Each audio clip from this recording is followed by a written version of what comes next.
Buonasera e ben ritrovati con l'informazione flash di New Sicilia. Questi titoli più importanti del pomeriggio. È seguita oggi l'autopsia su Marisa Leo effettuata all'Istituto di Medicina Legale del Policlinico di Palermo, dove il cadavere della donna uccisa dall'ex compagno Angelo Reina era stato trasferito sabato scorso dal cimitero di Marsala.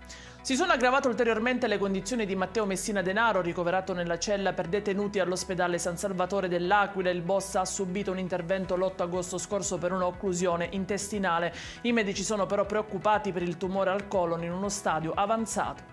Un mezzo antincendio impegnato in un vasto rogo nel Ragusano si è ribaltato in un terrapieno lungo la statale 194 nella zona di Monterosso Almo. Il bilancio è di un morto e 7 feriti. A perdere la vita è stata un'operaia della forestale di Ragusa di 55 anni, grave una collega. Rapina con sequestro e danni di un anziano di 82 anni è quanto accaduto nelle scorse ore nell'Agrigentino, esattamente a Favara. Gli aggressori si sono introdotti nell'abitazione fingendosi tecnici dell'acqua, hanno minacciato l'uomo con una pistola, picchiato e legato a una sedia. E in chiusura il meteo, continua anche domani il bel tempo in Sicilia con un modesto aumento delle temperature. La protezione civile regionale ha diramato un'allerta arancione per rischio incendi in tutte le province.